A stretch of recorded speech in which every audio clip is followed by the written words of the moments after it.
예, 오늘은 잠언 21장, 잠언 21장.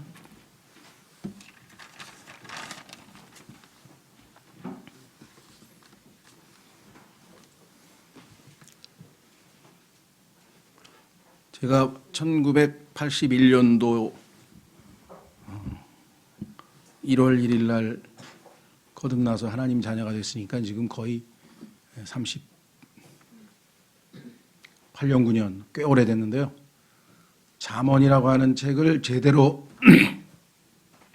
뭐 읽기는 읽었지만 제대로 좀 깊이 생각하면서 나름 연구해 본 경우도 드물고,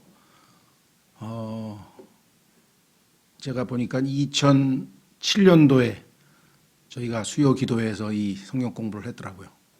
그러니까 지금 2009년도에 마쳤으니까 만 10년 만에 다시 지금 이제 잠언 공부를 하게 되었는데, 의외로 제가 과거에 다녔던 교회들도 그렇고 이 지혜서, 소위 말하면 욥기서부터 시작해서 솔로몬의 아가에 해당하는 내용은 일반적으로 잘 손을 안 대려고 하는 것 같아요. 좀 어려워서 그러겠죠, 그렇죠? 그래서 저희는 좀 의도적으로 조금은 표현이 좀 죄송합니다만 지루하진 않지만 그래도 길잖아요. 이게 한 번 공부하면 거의 1년 넘게 공부를 해야 되는 상당히 방대한 내용이고, 그럼에도 불구하고 저희가 시편도 150편을 2번 공부했고, 또 전도서도 2번 공부한 것 같고, 그 다음에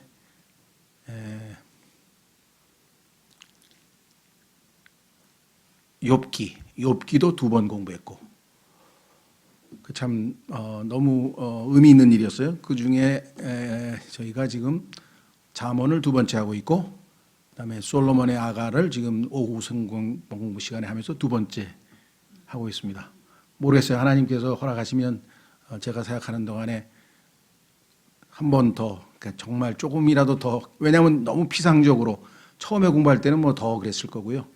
왜냐하면 이게 지혜롭게 충분히 성장하지 않은 경우에는 피상적으로밖에는 우리가 깊이를 다 다루지 못하기 때문에, 그럼에도 불구하고 우리가 이 조금은 어려운 책이긴 하지만 그래도 한 구절 한 구절을 이렇게 또박또박 읽어가면서 공부한다는 것 자체가 참 의미 있는 일이 아닌가 이렇게 생각이 됩니다. 그래서 성경에 보니까 예수 그리스도께서 우리의 지혜가 되신다라고 고린도전서 1장 30절에 말씀하셨는데, 그러면 주님께서 내 안에 지혜가 되시니까 우리는 다 지혜로운 사람이야 이렇게 할 수는 없고요. 그럼에도 불구하고 야고보서 1장에 보면은 지혜가 필요한 사람은 하나님께 구하라. 그러면 하나님께서 후히 주시고 꾸짖지 아니하시는 분께서 풍성히 주신다라는 약속이 있으니까 우리가 기도도 해야 되겠죠. 지혜를 달라고. 그러나 더 직접적인 것은 지혜의 말씀들을 공부하면서 우리는 훨씬 더 지혜로운 사람들이 될 수 있는 것이죠. 그런 의미에서 보면 이 지혜서 5권의 책은 인류의 모든 소위 말하면 뭐 지혜들을 다 모아놓은 것 중에서 아주 가장 압축된 그러한 핵심적인 지혜고, 나머지 뭐 사서오경을 포함해서 동양의 여러 종교, 그다음에 서양의 여러 철학서들, 이런 것들은 다 이 책에서 첫째 모사 베꼈거나 아니면 좀 참조했거나 아니면 모방했거나 뭐 이런 것들입니다. 그래서 우리는 정말 하나님의 그 생각, 하나님이 가지고 계시는 지혜, 이런 것들을 직접 하나님의 말씀으로 공부할 수 있다고 하는 것은 이게 대단한 특권인데, 영적으로 어린 사람들이 공부하기에는 좀 지루하고 좀 비슷비슷한 얘기가 그 얘기가 그 얘기 같고 그 얘기가 그 얘기 같고, 여러분 그런 느낌이 안 드세요? 그러면 저보다는 훨씬 성숙하신 거고, 저는 이거 지난번에 본 거 이거 비슷비슷하네. 그렇죠. 그럼에도 불구하고 우리가 이 좀 성경에 보면은 단단한 음식은 그렇게 쉽게 우리가 먹을 수 있는 음식은 아니기 때문에 인내심을 가지면서 한번 이제 마지막 드디어 이제 31장인데 우리가 21장을 마치면 이제 나머지 10장만 잘 더 공부하면 되겠죠. 자, 그래서 천천히 지금 가고 있습니다. 21장 18절. 21장 18절. 사악한 자는 의로운 자를 위한 대속물이 되고 범법자는 곧바른 자를 위한 대속물이 되리라. 우리는 대속 그러면 벌써 예수 그리스도. 그래서 딱 떠오르면은 예수님은 의인이신데 우리 죄인들을 위해서 자신의 생명을 내어 주셨잖아요. 값을 치르고 사셨잖아요. 그러면 여기는 거꾸로잖아요. 사악한 자가 의로운 자를 위한 대속물이 되고 범법자는 곧바른 자를 위한 대속물이 된다. 그러면 예수님의 케이스하고는 해당이 안 되는 거겠죠. 그렇죠? 네, 이걸 조심하셔야 됩니다. 우리가 대속하면은 예수 그리스도에 대한 대속, 의인이 죄인을 대신해서 죽으셨다. 이것 우리가 가장 핵심적인 기독교 교리이기 때문에 그거 하나만 생각하면은 대속이 갖는 다른 의미도 있다는 것. 자, 여기는 무슨 소리냐? 우리가 역사적으로 보면 이해를 하실 것 같아요. 예를 들면 소돔과 고모라 같은 경우, 예를 들면 소돔과 고모라 같은 경우에는 다섯 소돔, 고모라, 그 다음에 나머지 세 왕국해서 다섯 왕국이 전쟁에서 패배해서 결국은 그들이 다 멸망을 당하고 아브라함은 구출됐죠. 그렇죠? 그래서 이 다섯 아브라함 대신에 이 다섯 왕국, 즉 여기 나와 있는 사악한 자들이 아브라함을 위한 대속물이 된 셈이고, 또 파라오도 마찬가지죠. 파라오가 그 홍해에 몰살당하면서 대속물이 희생이 되고, 반면에 이스라엘 백성들은 거기서 하나님에 의해서 구속되어서 살아나오게 된 것을 우리가 보게 됩니다. 그렇죠. 이와 같은 일들을 하나님께서 하신다. 즉 이사야서 43장에 보면 정확하게 하나님께서 그와 같은 말씀을 하고 계신 것을 보게 됩니다. 자, 한번 확인해 보겠습니다. 이사야서 43장 3절. 이사야서 43장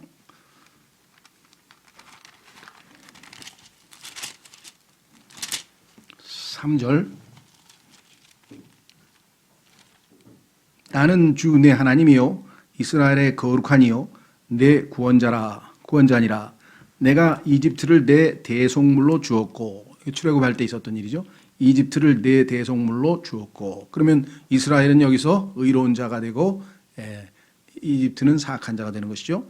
에티오피아와 스바를 너를 대신하여 주었노라. 이 두 나라도 역시 이스라엘을 위한 희생물로 하나님이 주셨다. 너는 내 눈앞에서 귀중함으로 존귀한 자였으며 내가 너를 사랑하였은즉 내가 네 대신 사람들을 내주며 백성들을 내주어 내 생명을 대신하게 하리니 두려워하지 말라. 내가 너와 함께 하느니라. 그렇죠? 네, 그래서 우리는 문맥에서 잘 봐야지 대속 그러면 예수님의 대속 한 가지만 알게 되면 이거 어떻게 성경하고 반대로 써 있네 이렇게 오해하실 수가 있죠. 자, 그리고 또 나중에 이스라엘도 마태복음 27장 25절에 보면은 시저를 섬기겠다고 하는 그러한 그들의 잘못된 말 때문에 결국은 그 예수 그리스도를 십자가에 못 박은 그 피를 자기와 자기 후손들에게 넘기라고 한 그들의 고백처럼 그들이 나중에 그와 같은 대속물로 희생을 당할 것을 성경에서 우리는 예수 그리스도의 예언을 통해서도 또 확인할 수 있다 그랬습니다. 자, 그 다음에 19절로 가보겠습니다. 다투며 성내는 여자와 함께 사는 것보다 광야에서 사는 것이 나으니라. 이 표현은 뭐 자주 나왔었죠. 그 중에서도 9절에 보면 바로 앞에 9절에 보면 다투는 여자와 함께 넓은 집에서 사는 것보다 지붕 모퉁이에서 사는 것이 나으니라 그랬습니다. 뭐 일상적으로 우리가 뭐 이 문제에 대해서는 실제적인 삶에 있어서의 관계니까 뭐 충분히 잘 이해할 수 있어서 너무 똑같은 얘기를 자주 반복하기는 좀 그렇고요. 신약에 보면은 여러분 잘 아시는 빌립보서에 조금 이 다투기를 잘하는 여인의 이름이 2명이 나와 있어요. 한번 확인해 보겠습니다. 빌립보서에 보니까 빌립보서는 주로 아주 이 사도 바울이 굉장히 기뻐하면서 즐거운 마음으로 기록한 서신인데 다 긍정적인 내용들이 많이 들어가 있는데 거기에 몇 개가 조금 부정적이에요. 그 중에가 뭐냐면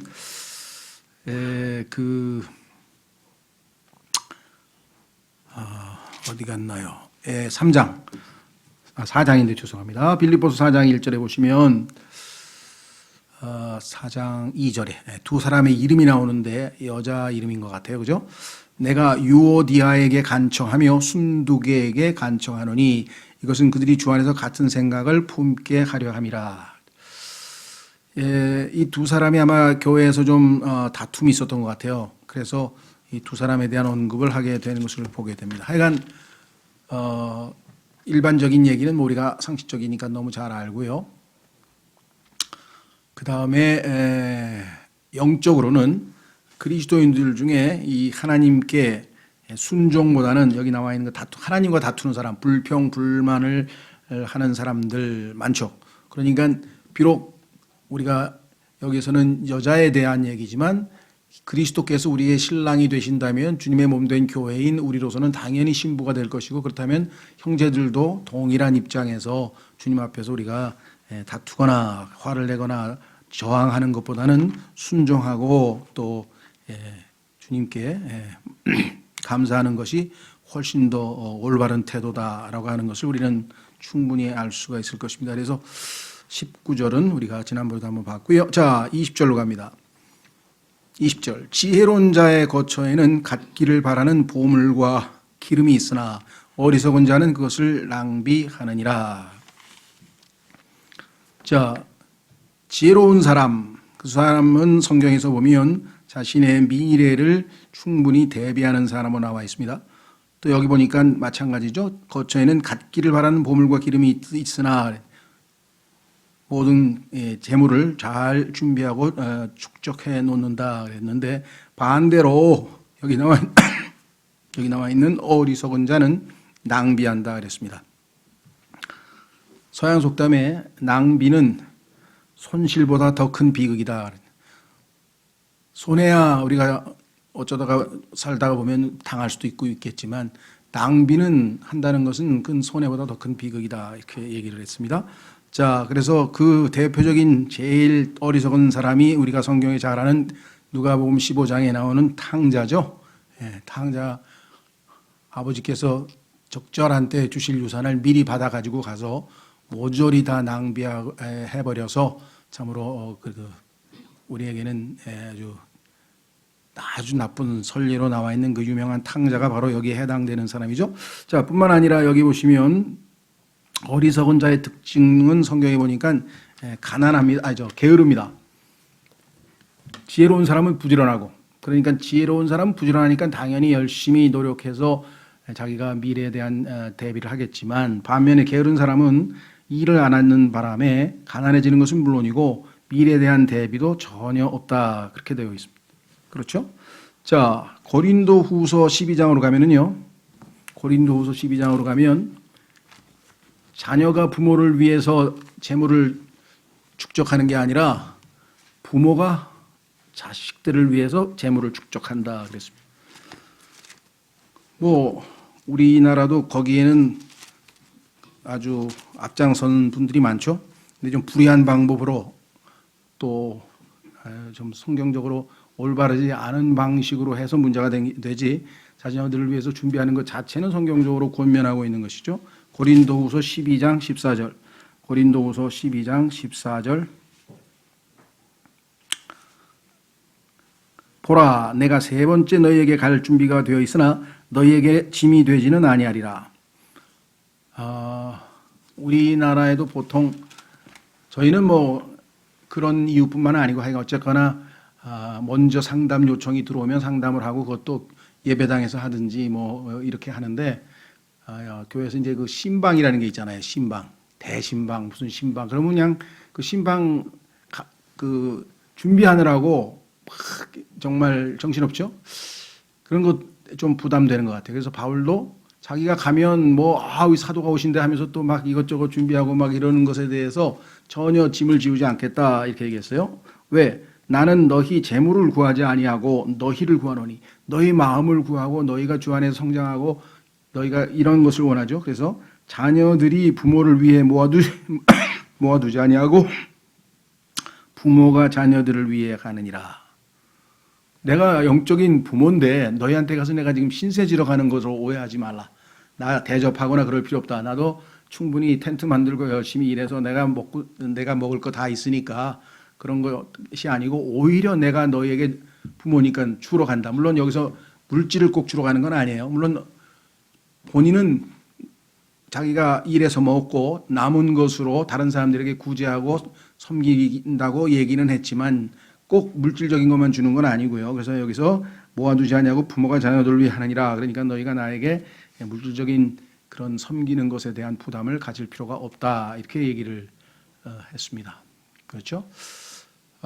이런 문제가 의외로 그 교회를 세우려고 할 때도 그런 것 같아요. 예를 들면 지금 뭐 한 10가정 정도가 모여서 교회를 세워서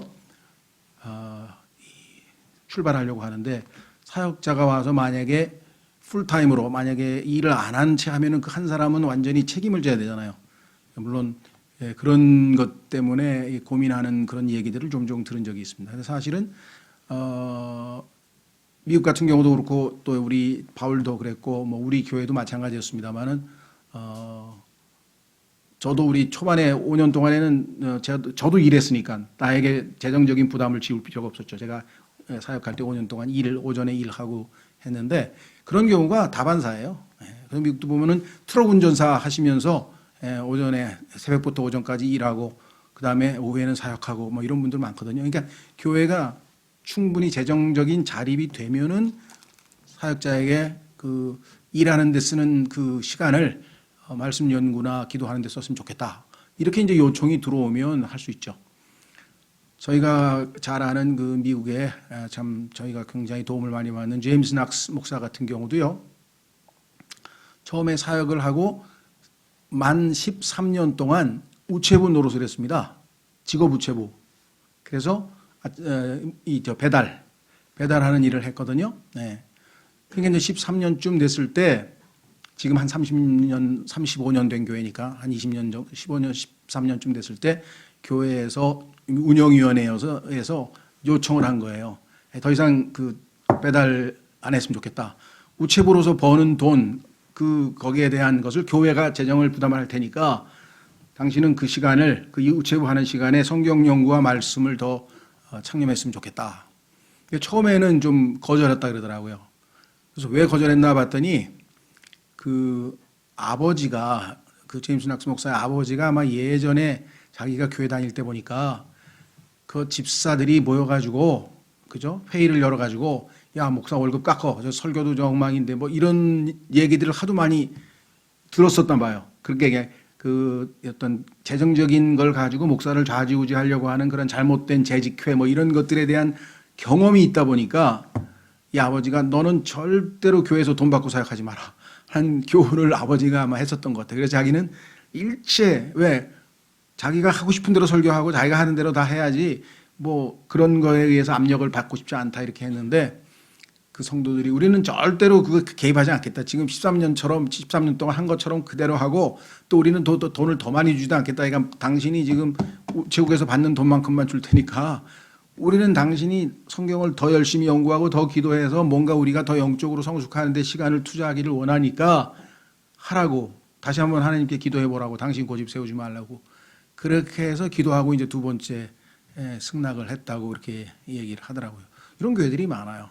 바울도 자비량을 했잖아요. 충분히. 그래서 여기서 부모가 자녀들을 위해 하느니라. 그 다음에 15절 죄송합니다. 15절도 보면 야 이건 참 이 수준까지 간 사역자가 있을까 싶을 정도인데요. 우리말 개혁성경이나 이런 번역이 조금 이상해요. 그래서 그건 좀 나중에 한번 참조해 보시죠. 전혀 의미가 안 통하는데 여기는 무슨 뜻이냐면 너희를 더욱 넘치게 사랑할수록 내가 덜 사랑을 받는다 할지라도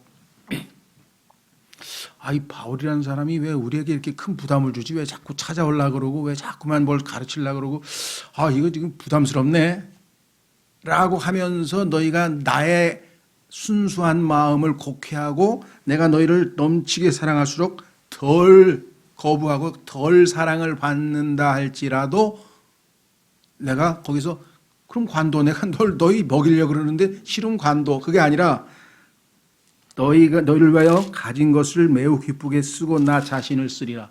내가 더 내 자신을 바쳐서 너희의 믿음을 세우는 일에 드리겠다. 약간 바울과 같은 그런 사역자는 참 쉽지는 않은 것 같습니다. 자, 다시 돌아오면 잠언으로 돌아와서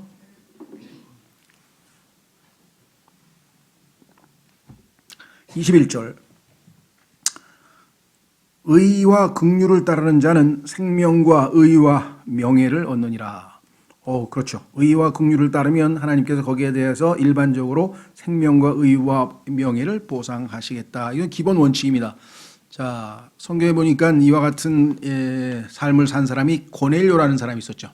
고넬료라고 하는 사람에 대해서 하나님께서 결국은 복음을 들을 수 있는 기회를 주셔서 구원하는 장면이 나오죠.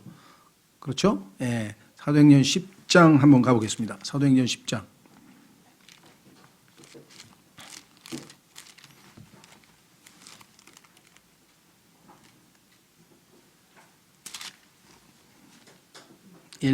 사도행전 10장 1절에 보면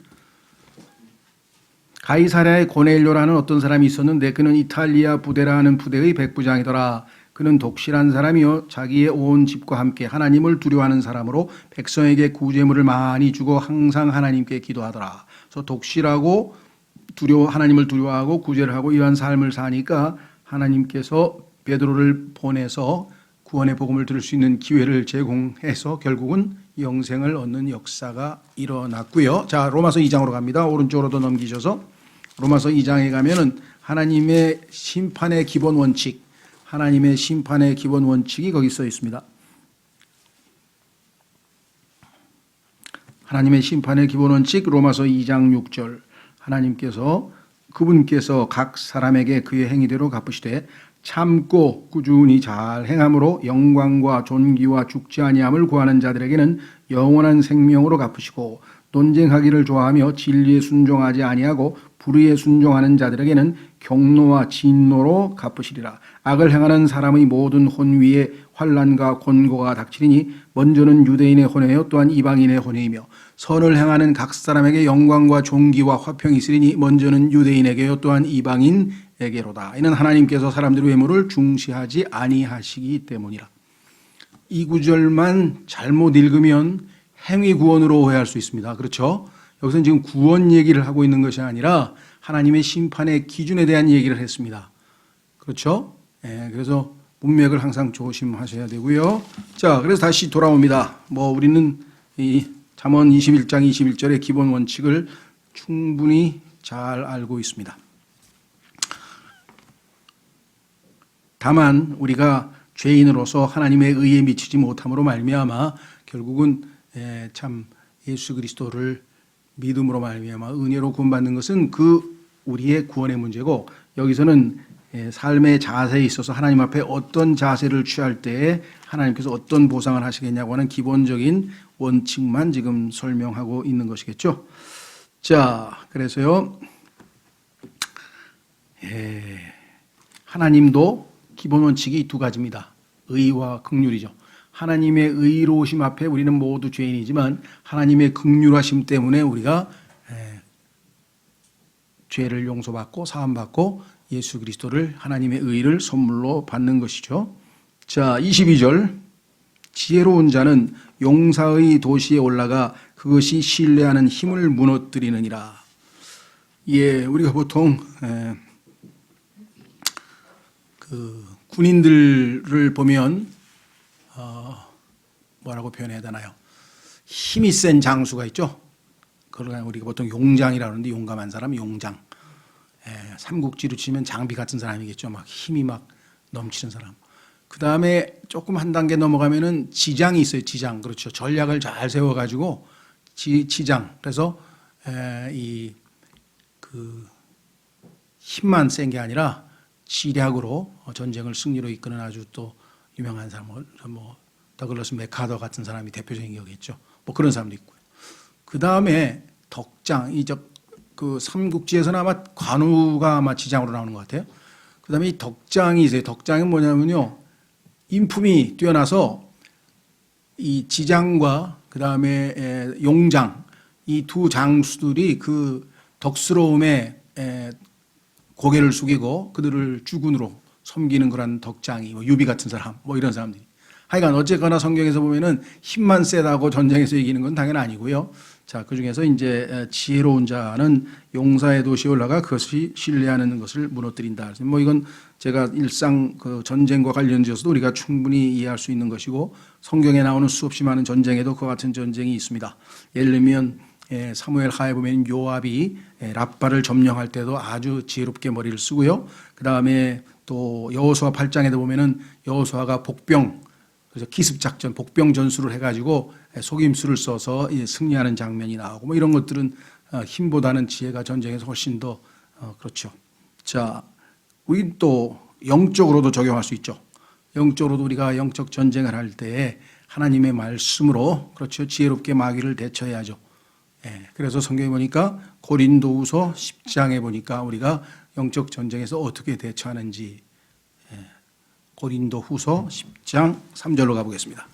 고린도후서 10장 3절에 가면 영적 전쟁에 관한 이야기 나오죠. 고린도후서 10장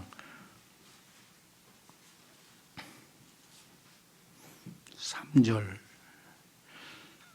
비록 우리가 육신 안에서 거르나 아직 육신을 입고 있죠. 구원받았지만 여러분과 제가 육신을 따라 싸우지 아니하노니 그러나 우리는 성령을 쫓아 싸우죠. 우리의 전쟁 무기는 육신에 속하지 아니하고 하나님을 통해 강력하여 강한 요새들로 무너뜨리느니라.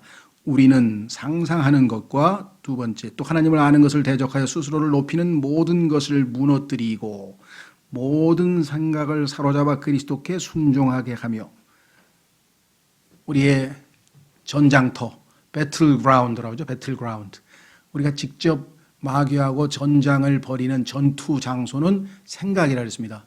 생각을 마귀가 장악하느냐 성령께서 장악하느냐에 따라서 우리는 누구를 따를 것인가가 정해진다 그랬죠.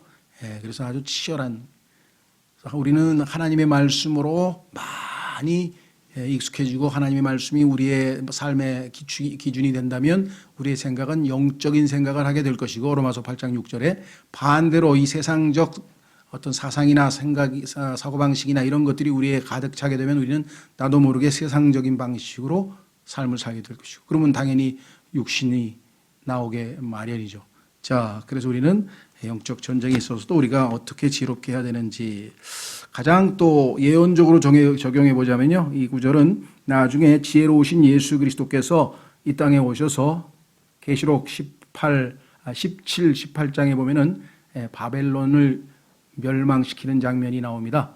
그렇죠. 바벨론이라고 하는 그 성읍을 힘으로 물리치시는 것이 아니라 예수 그리스도께서 지혜로 하나님의 말씀의 검으로 무너뜨리는 장면이 나오죠.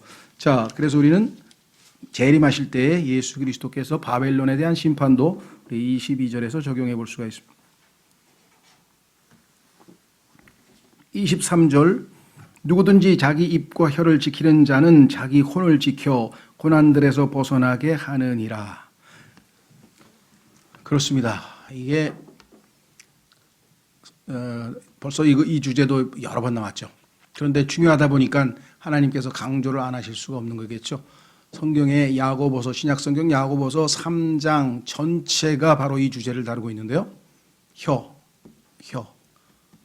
혀보다 제일 작은 지체이지만 큰 일을 저지르는 지체도 없다. 만물은 다 길들일 수 있는데 혀는 길들일 수 없다. 얼마만큼 참 대단한 건가. 그래서 우리가 이 말에 실수 없는 자는 완전한 자라 이렇게 써 있습니다. 말실수 하나 때문에 정말 자신의 생명이 날아간 건 말할 것도 없고 자질구레한 것까지 시작해서 이 말로 인해서 피해보거나 말로 인해서 오히려 또 반대로 그렇죠.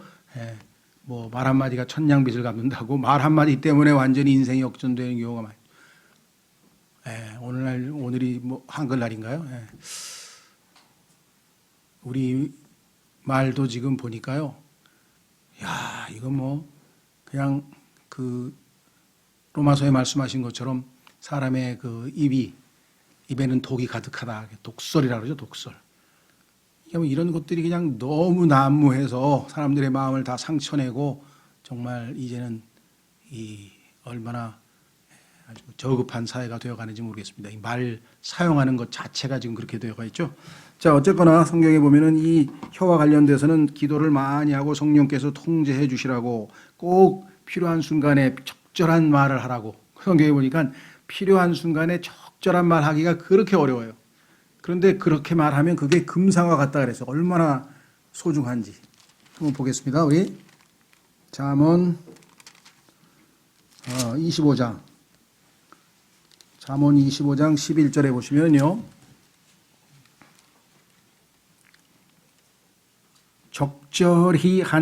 적절히 말한 말은 은 그림들에 있는 금사과들 같으니라. 엄청나게 소중하다는 얘기가 되겠는데 여기서 적절히 말한 말. 우리가 그리스도인이다 보니까 하나님의 말씀들을 나름대로 많이 읽고 공부하고 생각나고 이러다 보니까 이제 여러분들이 누가 찾아와서 뭐라고 말하고 이제 상담도 하고 또 어떤 상황이 발생하면 하나님의 말씀이 이렇게 떠오르면서 하나님의 말씀을 우리가 얘기할 때가 종종 있습니다. 그렇죠? 잘못된 건 아니겠죠. 그런데 과연 우리가 적절한 말을 하는가? 하나님의 말씀이 지금 그 사람에게 적절하게 맞는 말인가? 모든 하나님의 말씀이 그 사람의 상황에 다 맞는 건 아닐 거 아니겠어요? 그렇죠? 그 대표적인 잘못된 케이스가 바로 욥입니다. 욥. 욥의 세 친구들이 한 내용들은 다 맞는 말이에요. 욥의 세 친구들이 한 내용들은 거의 다 올바른 얘기, 다 맞는 얘기를 했는데 문제는 욥에게는 해당이 안 되는 말이거든요. 지금 욥은 위로를 받아야 될 사람인데 그 사람들은 욥을 지금 비판하는데 자기의 생각들을 다 동원했다. 그렇죠. 만약에 어떤 사람이 지금 무슨 큰 병이 생겼다든가 아니면 어려움을 겪어서 이제 힘들어하고 있다. 병원에 입원했다.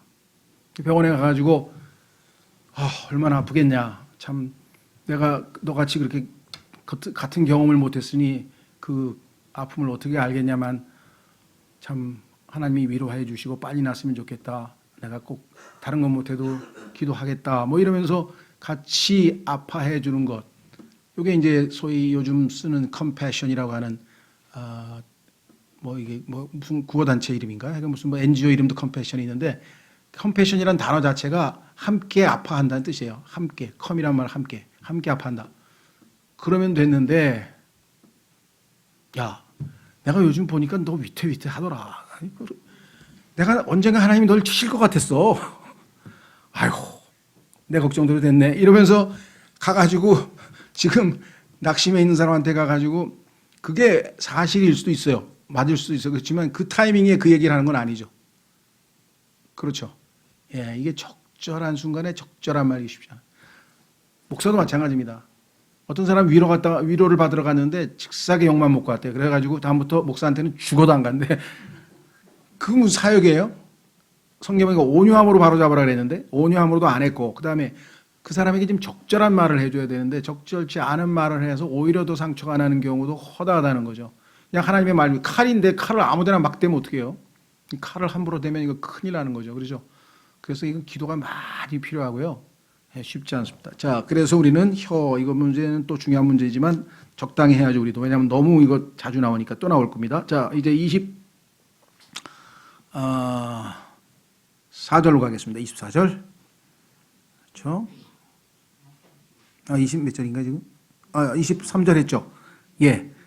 그 다음에 24절. 교만한 진노 가운데 행하는 자를 가리켜 교만하고 건방져서 비웃는 자라 하느니라.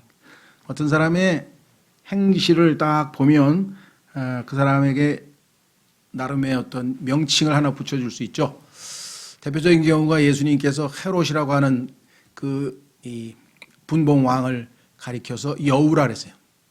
그 여우에게 가서 얘기하라. 그래서 우리가 볼 때는 예수님께서 왜 저런 표현을 쓰셨지? 왜냐하면 그거는 정확하게 그 사람의 특성을 잘 상징적으로 나타내는. 우리도 그렇죠. 김재규가 차지철을 보고 이 버러지 같은 놈하고 각하 같이 지내시면 되겠습니까? 정말 적절하게 한 것 같아요. 그 사람의 인생을 보니까 그냥 버러지 같은 인생을 살았더라고. 읽어보면 그 사람의 삶이. 그러니까 우리가 그렇게 함부로 할 자격은 없지만 적절하게 한 그 이름이 그냥 붙어 있는 게 아니에요. 그렇죠. 요즘에도 보면 그 유명한 그 별명들이 많이 붙어 있잖아요. 그렇죠. 별명들이 그냥 붙어 있는 건 아닌 것 같아요. 그래서 성경에 우리는 이 사람도 이런 이상한 별명이 붙었는데 참 뭐라고 표현해야 되나요? 안타깝죠. 그래서 뭐 이름 그대로입니다. 여기는 뭐라고 했는 거니? 교만한 진노 가운데 행하는 자를 가리켜 교만하고 건방져서 비우는 자라 하느니라. 하나님께서는 교만한 자를 멸하시고, 예수님은 반대로 얘기하셨죠. 나는 마음이 온유하고 겸손하니 내게 와서 배우라. 예수 그리스도를 믿는다고 하는 사람에게 있어서는 온유하고 겸손함이라고 하는 것을 예수님께서 제일 먼저 배워야 할 덕목이라고 가르쳐 주셨는데, 그렇지 못하다면 우리가 뭔가 방향을 잘못 잡은 것 아닌가. 그렇죠. 특히 겸손에 대해서 성경에서 얘기를 많이 했는데, 예수 그리스도를 믿는 사람들 중에서 교만하다고 하는 이야기를 우리가 많이 듣고, 특히 킹제임스 성경 진영이 많이 들어요. 왜냐하면 뭘 아니까. 고린도전서 8장 1절에 아는 지식은 우리를 우쭐대게 한다 그랬잖아요. 글쎄요. 그 형제의 말이 어디까지가 사실인지 모르겠어요. 본인의 체험 때문에 그러겠는데, 저는 목사님 교회는 못 갈 것 같아요. 그래서 왜 그러냐 했더니, 갔더니 벌써 사람들이 자기를 저 사람 성경 모르는 사람이나 하고 이렇게 무시하는 듯한 그런 느낌을 받았다는 거예요. 그러니까 아마 뭔가 이렇게 좀 대화를 하다가 아마 그런 걸 느꼈을 수도 있겠죠. 예를 들면. 근데 좀 민망스럽더라고요. 그냥 우리가 자기도 모르게, 저도 마찬가지고, 나는 알고 있는데 상대방이 모르는 그런 것을 보면 우리도 뭐라고 표현해야 되나, 그냥 대놓고 무시하지 않더라도 속으로 좀 이렇게 깔아본다 그러나 내려서 보는 경향이 있죠. 그래서 정말 하나님께서 우리에게 가르쳐 주신 것은 은혜로 우리가 정말 배운 것이고, 그것으로 다른 지체들을 믿음을 세워서 돕기 위해서 그런 것이지, 내가 다른 사람보다 더 많이 알아서 어떻게 하겠다는 것 아니라는 사실을 생각할 때 참 좀 다시 한번 상기해야 되겠다 이런 생각이 들었습니다. 그렇죠? 그래서 앤드루 머레이라고 하는 사람이 그리스도인의 첫 번째 가는 덕목도 겸손이고, 두 번째도 겸손이고, 세 번째도 겸손이다. 예수님께서 우리에게 겸손의 본을 보이셨다고 요한복음 13장에 나와 있죠. 제자들의 발을 씻기신 분이시죠. 자, 그래서 우리는 겸손에 대해서 다시 한번 생각해 봤고요. 25절, 게으른 자의 손은 수고하기를 거부하므로 그의 욕망이 그를 죽이느니라. 게으른 자의 손이 수고하기를 거부하는데 욕망은 많아요. 그러면 어떻게 되겠습니까? 결국은 무리하게 범법을 저지르든지 강도짓을 하든지 뭔가 잘못된 짓을 저질러서 마지막에 패망하는 것은 너무나 분명한 것이죠. 부정한 방법을 쓰겠죠. 그렇죠? 자, 그래서 열심히 일하는 것은 정말 성경에서 중요합니다. 자, 그리스도인들도 나는 하나님 일을 해야 되기 때문에 세상 일에 대해서는 신경 안 쓴다. 이건 전혀 잘못된 생각입니다. 세상 일을 성실하게 제대로 한 사람이 하나님의 일도 제대로 성실하게 섬기는 거죠. 데살로니가 전서 가보겠습니다. 4장 11절. 데살로니가 전서 4장 11절.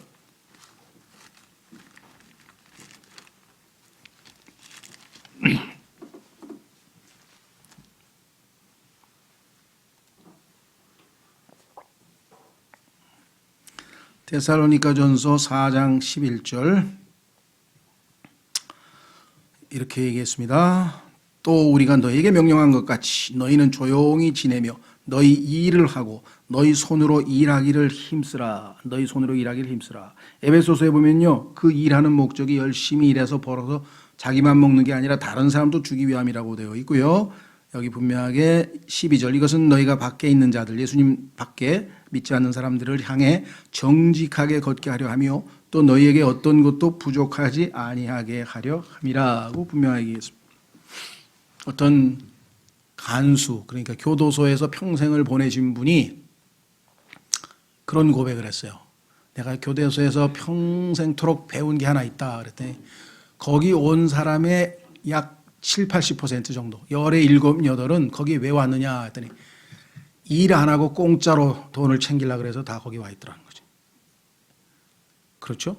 뭔가 약간 부정한 방법, 그러니까 노동 안 하고 일 안 하고 뭔가 그런 방식으로 부를 챙기려고 하는 그런 사람들이 거기 지금 다 와 있다. 또 재밌는 거는 정신병원에 평생을 근무한 사람도 나도 한 가지 배운 게 있습니다. 뭘 배웠냐? 정신병원에 와 있는 사람의 75%, 넷에 3명은 평생 자기 생각만 하고 살았어. 자기에 몰두해서 살았어. 자기 이외에는 몰라. 다른 사람에 대한 배려, 관심, 그다음에 섬김 뭐 이런 거에 대해서는 전혀 모르고 평생 자기 문제에 골몰해서 자기 중심적으로 자기 생각만 하다가 살다 온 사람은 거기 보니까 75%가 정신병에 와 있더라 이렇게 얘기했습니다. 그래서 요즘에는 많은 사람들이 심리학자들이 얘기하잖아요. 외롭고 괴롭고 우울하고 그건 뭐예요? 요양원이나 고아원에 가서 봉사하십시오. 봉사. 세상 사람들도 가서 봉사하면은요 거기서 뭔가 삶의 의미를 느끼고 뭔가 희열을 느끼고 훨씬 더 건전해져 나온다는 거죠. 그리스도인은 말할 것도 없죠. 그리스도인은 당연히 섬기기 위해서 우리가 구원을 받았는데 우리 구원받은 목적이 예수 그리스도와 다른 지체들을 섬기기 위해서 구원받았는데 섬기지 않는다는 것은 있을 수가 없겠죠. 자, 그래서 다시 돌아옵니다. 사도행전 20장 26절도 마찬가지 보십시오. 그는 종일토록 개걸스럽게 탐욕, 그는 바로 25절의 게으른 자죠. 그는 종일토록 개걸스럽게 탐욕을 부리거니와 의로운 자는 아끼지 아니하고 베푸느니라. 여기에 이제 믿음이 필요합니다. 아끼지 아니하고 베풀 수 있는 것은 믿음이 필요해요. 왜? 하나님께서 뭐예요? 주라 그리하면 받으리라 그랬대요. 이것은 이 땅에서 살아가는 인간의 경제 생활의 기본 원칙이에요. 소위 말하면 모든 국가 경제도 마찬가지입니다. 주라, 다시 말하면 이걸 투자라고 하는데요. 집어넣어야 돼요. 넣어야 뭐가 나와요. 소위 말하면 인풋이 있어야 아웃풋이 나오죠. 그렇죠? 입력을 해야 출력이 되지. 입력도 안 했는데 출력이 됩니까? 모든 경제 생활에 있어서 기본은 바로 그것입니다. 그래서 주라가 먼저예요. 주라, 그래야면 받으리라. 그런데 받으리라는 약속을 하나님을 신뢰하니까 우리가 아무런 적이 없이 얼마든지 믿음으로 줄 수가 있는 것이겠죠. 자, 사도행전 20장. 사도행전 20장.